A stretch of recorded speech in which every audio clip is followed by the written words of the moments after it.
So my dear students, today we shall discuss about the numerical about transformer.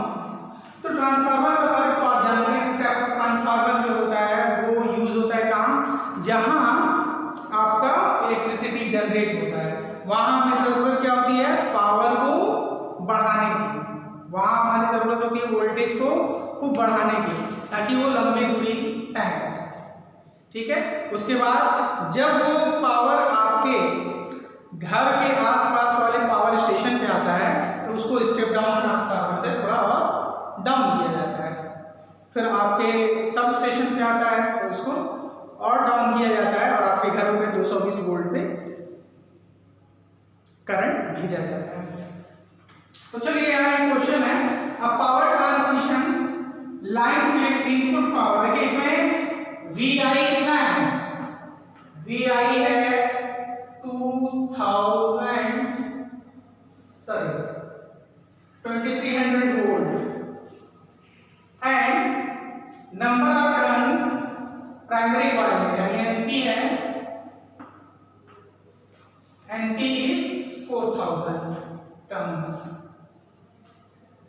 Now ये कह रहा है what should be the number of turns in secondary coil, what should be the number of turns in secondary coil so that output voltage is 230। कोई बता सकता है ये किस तरह का ट्रांसफार्मर है? अगर इनपुट 2300 दे रहे हो, आउटपुट 230 आ रहा है तो जाहिर सी है ज्यादा से कम को कर रहा है तो क्या होगा, स्टेप डाउन। तो स्टेप डाउन ट्रांसफार्मर है, फार्मूला आपको मालूम है, VI V input by VO is equal to number of turns in primary coil upon number of turns in secondary coil। तो इसको अप्लाई करके हम सीख लेंगे। VI की वैल्यू आपके पास ऑलरेडी गिवन है 2300 and number VO output voltage आपके पास 23 इतना आना चाहिए, number of turns in primary coil है 4000 and number of secondary coil हमें फाइंड करना है। तो ये कैंसिल हो जाएगा, तो ये हो गया 10 and this is cancel this much. Number of turns of secondary coil कितना है, 400 है ना, तो 400 टर्न्स होने चाहिए। चलिए नेक्स्ट क्वेश्चन पे आते हैं, question number 7.24 a hydraulic power, it's a very interesting one और थोड़ा मजेदार भी है।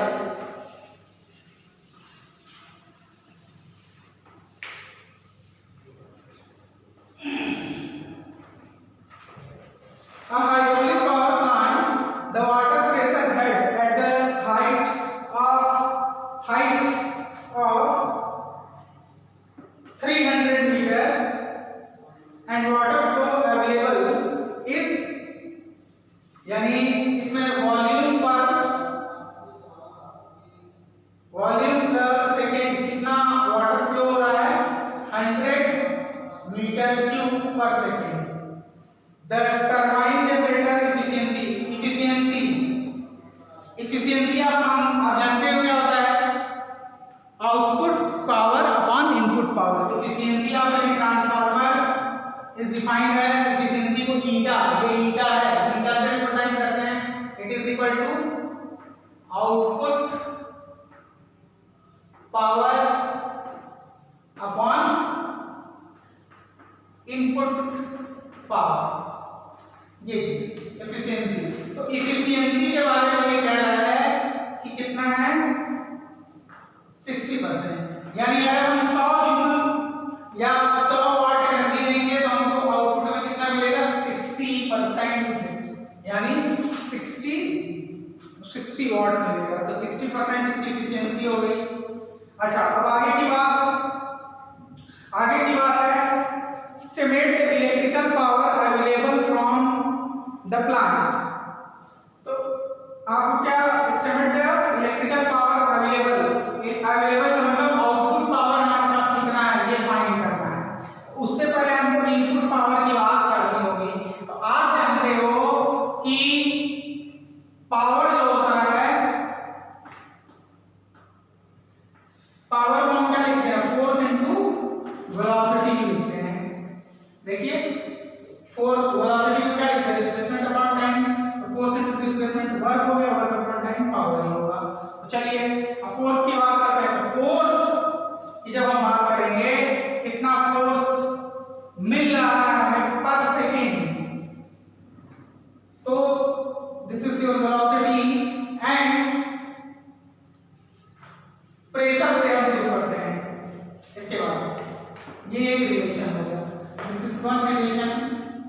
Second relation. एंड प्रेशर को आप क्या लिखते हो? प्रेशर को आप लिखते हो फोर्स अपॉन एरिया। सो अगर प्रेशर को ये P से रिप्रेजेंट करें तो फोर्स इज इक्वल टू क्या हो जाएगा? Pressure into area. चलिए, तो प्रेशर इनटू एरिया हो गया। अब देखो ये हाइट जो है ना, ये चीज ऐसे समझो टरबाइन कैसे होता है। ये टरबाइन है आपका, ये मोटर से जुड़ा होगा। इसके ऊपर हम क्या करते हैं? पानी गिराते हैं। ठीक है, कहां से ये पानी आ रहा है? डैम से आ रहा है। ठीक है, तो ये जब डैम से आ रहा है तो ये कितना प्रेशर डिपेंड इसके ऊपर एग्जर्ट करेगा, वो किसके ऊपर डिपेंड करेगा? The pressure depends on height, density of the liquid and G. तो pressure is equal to H over G and this is your area. So this much force will be applied. ठीक है, तो put this value third in the second. ठीक है, तो put third in second. तो जब third को हम सेकंड पर रखेंगे तो हमारे पास पावर की वैल्यू के लिए अब एक नया फार्मूला मिल गया। वो कितना हो गया? फोर्स की जगह H rho G A and this is V. V is what? Force into velocity में this V is what? This is velocity. अब देखिए एरिया, और ये जिस पाइप से, ऐसे समझो ये पाइप होगा ना जिसके रास्ते पानी गिर रहा है, तो एरिया और वेलोसिटी का मतलब क्या? Length per second. Velocity is equal to length per second, और ये जो लेंथ है वो किसकी लेंथ होगी? इसकी। ठीक, और इसका एरिया हमें दिया गया है, तो area into length per second क्या देगा? वॉल्यूम पर सेकंड। ठीक है, तो अब यहां से हम क्या कह सकते हैं कि area and this is velocity, तो इसको हम क्या लिख सकते हैं? H rho G A, velocity को लेंथ अपॉन टाइम। तो एरिया इनटू L क्या होगा? H rho G, this is capital V। Here आप लिखेंगे capital V is what? Volume पर सेकेंड। ये चीज, तो दिस इज द पावर। अब ये वेरिएबल्स के टर्म में हमारे पास सारे आइटम मौजूद हैं, तो निकाल लेते हैं पावर। है जी, तो पावर निकालने के लिए आगे चलते हैं। चलिए यहाँ का यूज थोड़ा सा कर लेते हैं, इस स्टेप के बाद हम लोग यहाँ आते हैं। तो पावर जो होगा हमारे पास कितना आ गया? चलिए देखते हैं। तो पावर हमारे पास कितना आ गया? H rho G P। H कितना है? कितने हाइट से गिराया जा रहा है? 300 से। चलिए 300 से हो गया। रो कितना है? रो कितना है?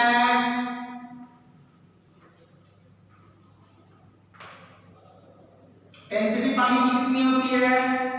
10 to the power 3, sir 10 to the power 3। G की वैल्यू आप जानते ही हो 9.8 and volume per second is already given, that is 100 meter cube per second। 100 meter cube per second। तो पावर की वैल्यू आपके पास आ गई, इसमें n की वैल्यू 9.8 निकलेगा। हाँ, तो ये हो जाएगा 3 और ये 10 to the power 7। ठीक है, तो ये हो जाएगा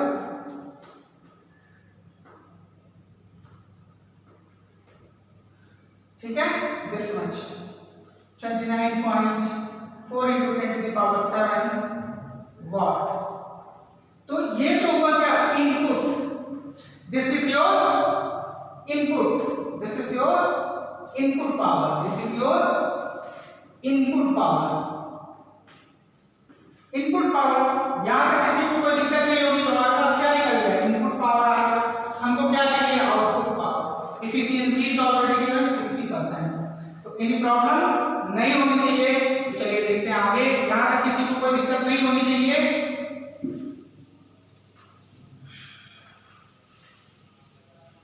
तो जब हमारे पास इनपुट पावर है और एफिशिएंसी कितना दिया हुआ 60% यानी 60 by 100, आउटपुट पावर नहीं मालूम है, input is no, this is 29.4 into 10 to the power 7, 10 to the power 7। चलिए देखते हैं फिर, तो ये कितना आ जाएगा 29.4 into 10 to the power 7 into 3 by 5। इसको सॉल्व कर लीजिए, कितना आ जाएगा ये 0.6,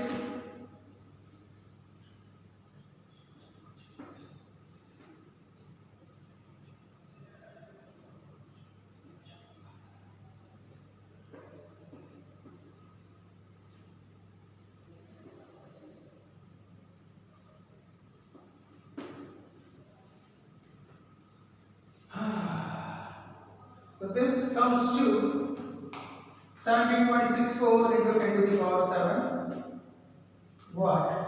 तो ये हो गया आपका आउटपुट पावर। तो इस तरह के क्वेश्चंस देखने में तो थोड़ा खतरनाक लगता है, लेकिन कोई दिक्कत नहीं है, आप बड़े आराम से इसको कर सकते हैं। ठीक है, चलिए आगे चलते हैं। एक स्मॉल टाउन है, क्वेश्चन नंबर 7.25। देखिए क्वेश्चन नंबर 7.25 जो है ना, 24 को कर दिया ना, ये वाला कौन सा क्वेश्चन था 7.24 था, तो ये 7.24 हो गया। अब 7.25 पे चलते हैं। It's a very important one, बहुत सारे आपके जो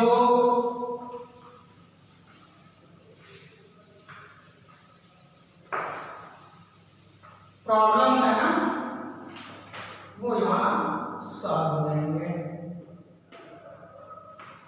ठीक है, तो चलिए 7.24 पे चलते हैं, 7.24 पे चलते हैं, 7.25 है ना, 7.24 तो हो गया। 7.25, a small town with a demand of 100 kilowatt. देखो एक शहर है, उसको कितने पावर की जरूरत है, उसको पावर की जरूरत है 800 kilowatt of electric power at 220 volt is situated 15 kilometre away. मतलब ये आपका क्या है, पावर ट्रांसमिशन का सेंटर है जी। यहाँ पे टरबाइन लगे हुए हैं, ठीक है, ये बांध बनी हुई है, इसके पीछे पानी वानी लगा हुआ है, यहाँ से जो बिजली पैदा होगी वो इन ट्रांसमिशन वायर के थ्रू जो है हम आगे की तरफ भेजेंगे। ये आगे फिर आपका शहर पड़ेगा, यहाँ पे भी एक सब स्टेशन होगा, यहाँ ट्रांसफार्मर लगा होगा, यहाँ ट्रांसफार्मर लगा होगा, ठीक है। तो ये ट्रांसफार्मर जो है क्या करेगा, इसको स्टेप डाउन वगैरह करेगा, ये सब चीजें तो आप जानते ही हैं। ये पावर स्टेशन है, पावर स्टेशन से सब स्टेशन गया, वहाँ ट्रांसफार्मर लगाया और स्टेप डाउन कर रहा है। और यहाँ कौन सा ट्रांसफार्मर लगा होगा, यहाँ पे स्टेप अप ट्रांसफार्मर लगा होगा। तो अभी हम इतने गहराई में जाएंगे, हम और बात करेंगे कि ये जो ट्रांसमिशन वायर है, यहाँ बिजली पैदा हुई, इसको आपको कहाँ भेजना है, यहाँ आपके घर, इस बीच आप किससे भेजेंगे, वायर, और वायर का कुछ रेजिस्टेंस होता है। तो ये कह रहे हैं कि स्मॉल टाउन की डिमांड क्या है, डिमांड है इनके घर, मतलब मान लीजिए आप साहब के घर जो है डिमांड, आपके शहर की डिमांड कितनी है 8000 किलो। चलिए जी हो गया।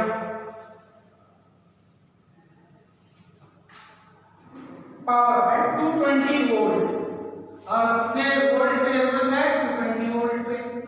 अच्छा जी, अब आपका घर जो है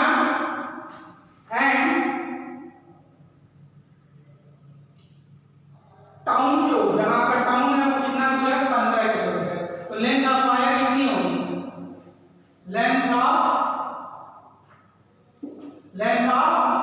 वायर कितनी होगी? लेंथ ऑफ वायर होगी आपकी 15 किलोमीटर, यानी 15 × 10⁻³ मीटर। ये आपका लेंथ हो गया, है ना। यहाँ से सप्लाई कर रहे हैं और यहाँ आपका शहर है, वहां तक 15 किलोमीटर की तार का यूज करना पड़ रहा है। अब ये कह रहा है कि the electric plant generating power of 440 volt. The resistance of the two wire that carry the line carrying power is 0.5 ohm per kilometer. हाँ जी, तो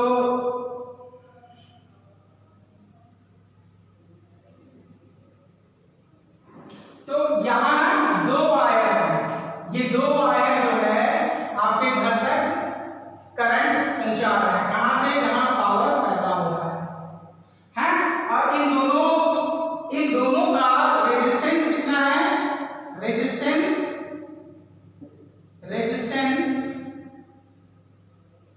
R पर मीटर दिया है, नहीं पर किलोमीटर दिया है। R पर किलोमीटर दिया हुआ आपके पास दिस मच 0.5 ओम पर किलोमीटर। ठीक, तो टोटल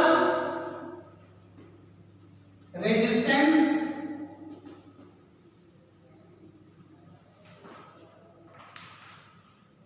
ऑफ टू वायर्स कितना हो जाएगा?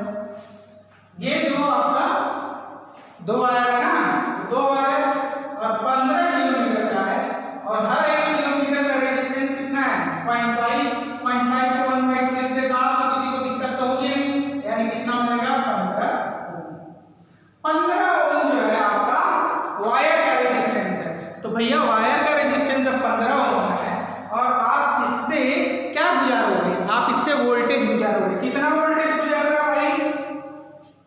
इसमें जो डिमांड 8 किलोवाट की है और 220 वोल्ट इज सिचुएटेड, डिमांड 220 की, और जो इसमें ये कह रहा है कि plant is generating power at 440 volt.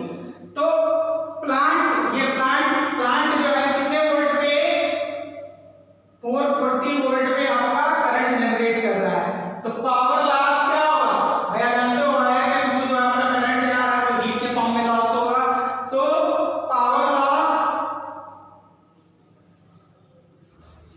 Power loss जब आप निकालोगे तो क्या होगा? V²/R,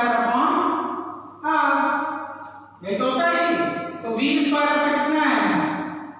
440 × 440 अपॉन रेजिस्टेंस की वैल्यू आपने निकाल ली थी साहब 15 निकाल लिया है जी। अब इसको अगर आप सॉल्व कर दें तो आपको वैल्यू क्या मिलेगी? चलिए देखिए,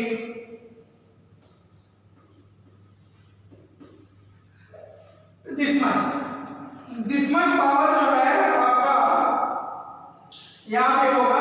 अब अगर इसे आप कैलकुलेट करें तो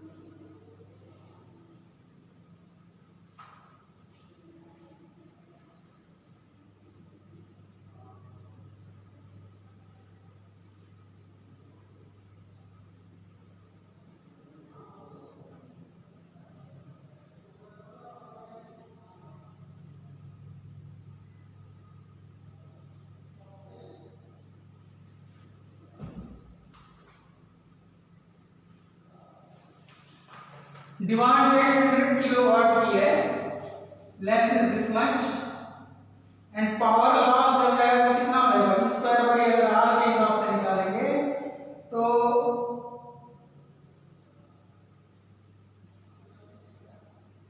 ये पावर लॉस आप इसको फाइंड कॉमेंट कर दीजिएगा, ठीक है।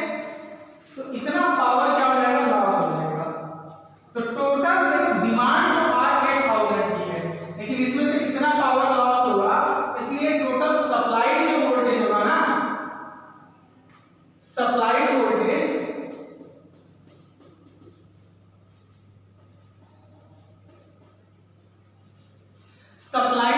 जो होगा वो कितना होगा, दिस मच, क्या कहते हैं, जो डिमांड है यानी 8000 किलोवाट की प्लस, इसको सॉल्व करके देख लेना जितना भी आएगा, प्लस 440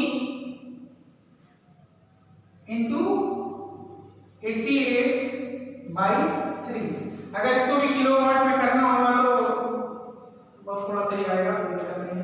या चलो एक बार सॉल्व ही कर लेते हैं।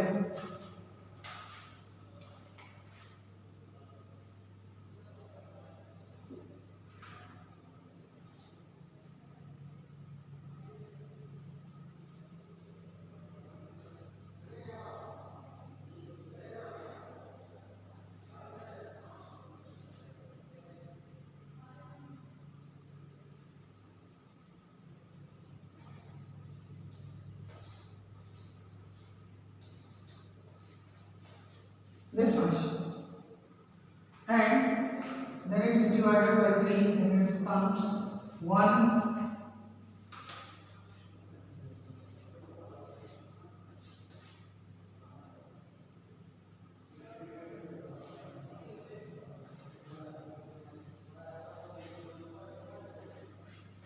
this is this much।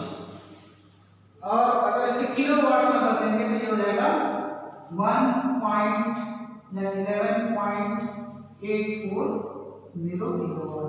तो इतना 11.8 किलोवाट आपको और ऐड करना पड़ेगा, तब जाके आपको सप्लाई मिलेगी।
इसको एक आसान तरीके से करते हैं।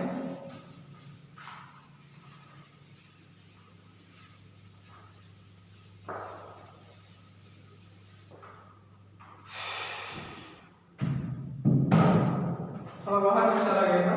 Small town with demand of 8000 kilowatt, demand इनकी कितनी है 8000 वाट की डिमांड, 8000 किलोवाट की। ना ये पावर जो है कितने वोल्टेज से, पावर एट 240 वोल्ट इस डिमांड ये है और पावर इतनी है। 15 किलोमीटर अवे इसको भेजना है। प्लांट जनरेटिंग पावर है, प्लांट जो पावर जो जनरेट कर रहा है ना, उसका यानी वोल्टेज एट ट्रांसमिशन या वीटी मान लो, वीटी इज क्या है वोल्टेज ऑन ट्रांसमिशन, ठीक है। तो ये वोल्टेज ऑन ट्रांसमिशन था।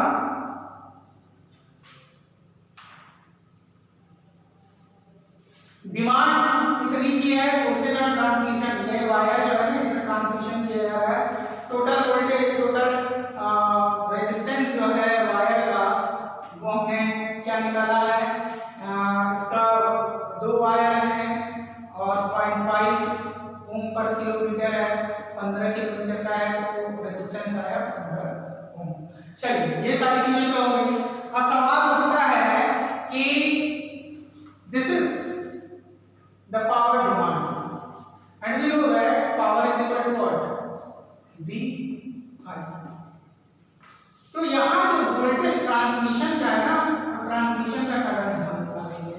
तो पावर हमारे पास कितना है 8000 किलोवाट यानी 10 टू द पावर 3 और वोल्टेज है 440 वोल्ट पे इसको ट्रांसफर किया जा रहा है। तो हमारे पास जो करंट आएगा IT is a transmission current, तो उसको फाइंड जब हम करेंगे तो इट विल बिकम समवॉट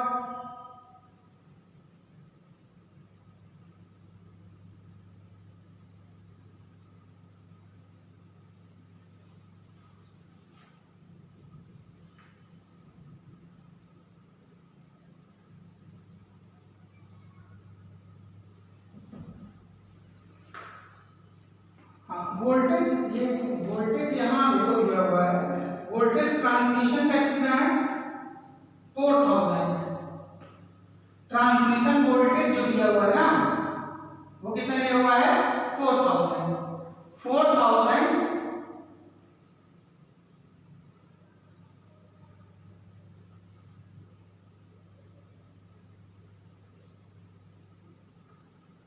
और स्टेप डाउन करके इसको लिया जा रहा है 220। तो 4000 जब ये हो जाएगा इसको कैंसिल कर देंगे तो ट्रांसमिशन करंट हो जाएगा आपके पास 10 टू द पावर 3 एम्पीयर। तो ये जो करंट होगा 1000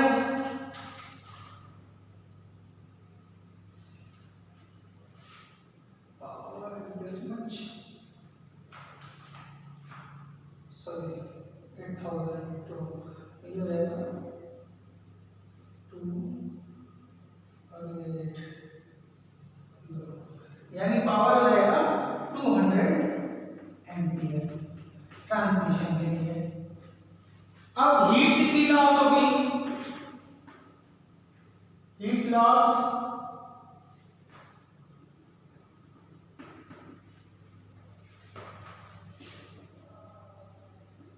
पावर हीट लॉस कितना होगा V into I।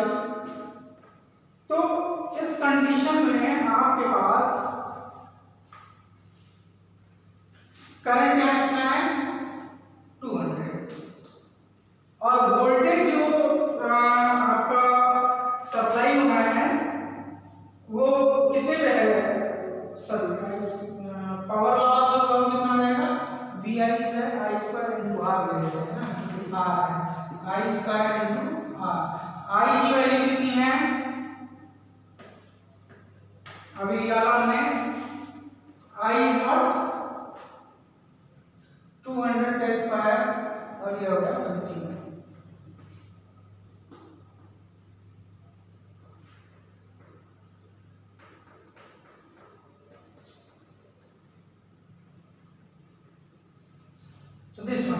इसको किलोवाट में बदलना हो तो ये कितना आ जाएगा 600 किलोवाट। तो 600 किलोवाट जो एनर्जी है ना वो हीट के फॉर्म में लॉस हो जा रही है। यानी अगर आपको यहाँ भेजना कितना है घर पे आके या आपके घर के पास जो पावर स्टेशन है वहां भेजना 800 किलोवाट, और आप जान रहे हैं कि पावर ट्रांसमिशन के समय कितना खर्चा होगा 600 किलोवाट। यानी अगर आपको 800 किलोवाट भेजना है तो आपको 1400 किलोवाट भेजना पड़ेगा ताकि 800 पहुंचे, क्योंकि 600 किलोवाट तो खत्म हो जाएगा कहाँ हीट के फॉर्म में। तो टोटल सप्लाई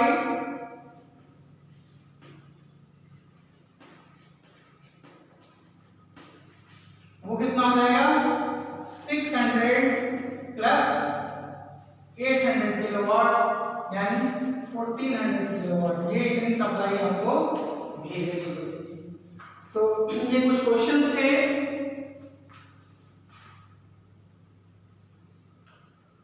तो power loss in the form of heat कितना हुआ दिस मच। ये आपके क्वेश्चन नंबर 1 का आंसर हो गया। How much power must be supply, तो कितना सप्लाई होगा ये क्वेश्चन नंबर 3 का आंसर हो गया। Characterise the step of transformer at the plant. Characterise अगर आपको करना है तो आपको बताना पड़ेगा कि कितनी वोल्ट की सप्लाई उसको दी जा रही है। कैरेक्टराइज का मतलब कितने वोल्ट की सप्लाई दी जा रही है या इनपुट उसको हम कितना देंगे और आउटपुट कितना देंगे। तो इनपुट सीधी सी बात है, इनपुट हमने कितना दिया था 440 का, और आउटपुट हमको कितना लेना है वो हमको फिर सॉल्व करना पड़ेगा।